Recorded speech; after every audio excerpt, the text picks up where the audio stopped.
Assalamualaikum warahmatullahi wabarakatuh. Perkenalkan, nama saya Muhammad Rifki. Saya dari kelas 3A dan di sini saya akan mempresentasikan makalah dari kelompok 3 yang berjudul Konsep Maqamat dan Ahwal dalam Tasawuf. Pengertian maqamat dan ahwal. 1. Maqamat. Secara harfiah, maqamat berasal dari bahasa Arab yang berarti tempat yang berdiri atau pangkal mulia. Istilah ini selanjutnya digunakan untuk arti sebagai jalan panjang yang harus ditempuh oleh seorang sufi untuk berada di dekat Allah. 2. Ahwal. Ahwal adalah bentuk jamak dari hal, sama seperti halnya makom. Hal ini digunakan kaum sufi untuk menunjukkan kondisi spiritual. Kata hal dalam perspektif tasawuf sering diartikan keadaan, maksudnya keadaan dalam kondisi spiritual. Macam-macam makomat berkaitan dengan beberapa makom yang harus dilalui oleh seorang sufi untuk mencapai Tuhannya. Para sufi berbeda pendapat pada hal ini. Terhadap perbedaan beberapa pendapat tersebut, ada beberapa makomat yang disepakati oleh para ahli tasawuf, yaitu 1. Al-zuhud. Zuhud secara istilah bermakna tidak ingin kepada sesuatu yang bersifat keduniaan. Namun secara umum zuhud dapat diartikan sebagai suatu sikap melepaskan diri dari rasa ketergantungan terhadap kehidupan duniawi dan mengutamakan kehidupan akhirat. 2. At-taubah. At-taubah adalah rasa penyesalan yang sungguh-sungguh dalam hati disertai permohonan ampun serta meninggalkan segala perbuatan yang menimbulkan dosa. 3. Al-wara. Al-wara adalah sikap berhati-hati terhadap ketentuan Allah. Mereka yang memiliki sifat ini selalu berusaha agar tidak melanggar aturan Allah meskipun itu hanya kemaksiatan yang tampak kecil. 4. Al-faqh atau fikir. Al-faqh adalah tidak menuntut banyak dan merasa cukup dengan apa yang telah diterima dan dianugerahi oleh Allah sehingga tidak mengharapkan atau meminta sesuatu yang bukan haknya. 5.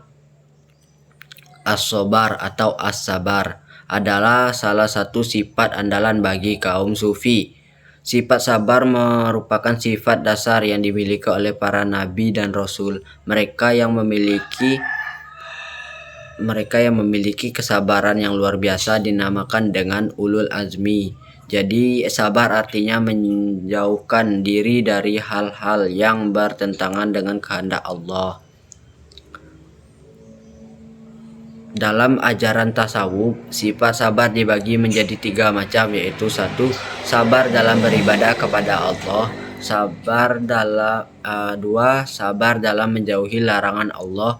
3. Sabar dalam menerima cobaan dari Allah.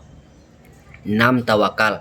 Secara etimologi, tawakal adalah membebaskan diri dari segala ketergantungan kepada selain Allah dan menyerahkan keputusan segala sesuatunya kepada Allah Subhanahu wa taala. 7. Mahabbah atau mencintai Allah adalah kedudukan yang paling tinggi dan mulia guna menuju keridhaan Allah, karena hanya Allah yang maha besar, maha penguasa. Secara etimologi, kata dasar ma'rifat berasal dari kata arafah yang artinya mengetahui atau mengenal. C. Ahwal yang sering dijumpai dalam perjalanan sufi. Ahwal datang dengan sendirinya, datang dan pergi tanpa diketahui waktunya. Dengan demikian, ahwal adalah pemberian dari Allah Subhanahu wa taala ketika sang sufi menapaki jalan menuju Allah. Dalam ilmu tasawuf dikenal dengan beberapa ahwal sebagai berikut. 1. Muhasabah dan muraqabah atau mawas diri dan waspada. Muhasabah ialah meyakini bahwa Allah mengetahui segala pikiran,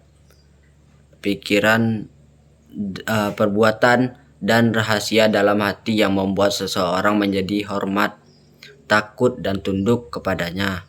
Sedangkan muraqabah yaitu adanya kesadaran diri bahwa ia selalu berhadapan dengan Allah dalam keadaan diawasinya. 2. Hub atau cinta. Hub adalah cinta, yang dimaksud cinta seorang hamba kepada Tuhan. Dalam pandangan tasawuf, hub pada dasarnya anugerah dan yang menjadi dasar pijakan ahwal, sama seperti taubat yang menjadi pijakan dasar makom. 3. Raja atau khauf, berharap dan takut. Menurut kalangan kaum sufi, raja dan khauf berjalan seimbang dan saling mempengaruhi. Raja dapat berarti berharap atau optimis, yaitu perasaan yang senang hati karena menanti sesuatu yang diinginkan dan disenangi. Raja menuntut 3 perkara, yaitu cinta kepada apa yang diharapkannya, takut apabila harapan yang hilang, berusaha untuk mencapainya. Sedangkan khauf ialah kesaksian hati karena membayangkan sesuatu yang ditakuti yang akan menimpa dirinya di masa yang akan datang. Khauf dapat mencegah hamba berbuat maksiat dan mendorongnya untuk senantiasa berada dalam ketaatan. 4. Syauq atau rindu, yang dimaksud ialah rindu kepada Tuhan. Syauq ialah rasa rindu yang memancar dari kalbu karena gelora cinta yang murni dan disertai dengan mahabbah.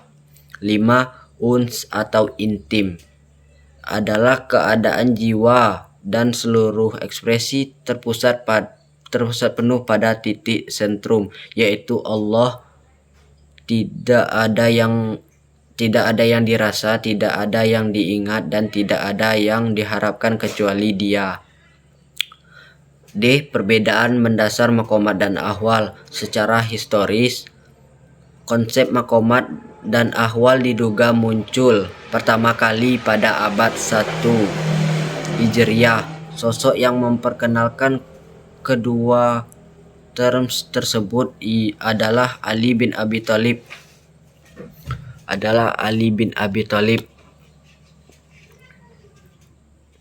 Hal ini dapat ditelusuri ketika para sahabat berkonsultasi tentang iman. Ia menjawab bahwa iman itu adalah bersumber pada 4 pondasi, yaitu takwa, sabar, adil, dan jihad, yang masing-masing pondasi tersebut mempunyai tingkatan atau maqamat. Para sufi sendiri secara teliti menegaskan perbedaan maqamat dan ahwal. Maqam menurut mereka ditandai dengan kemapanan, sementara itu ahwal justru mudah hilang. Maqam dapat dicapai seorang dengan kehendak dan upayanya, sementara itu ahwal dapat diperoleh dengan disengaja, hal diperoleh tanpa daya dan upaya. Sekian dari saya presentasi makalah kelompok 3 yang berjudul Konsep Maqamat dan Ahwal dalam Tasawuf. Wassalamualaikum warahmatullahi wabarakatuh.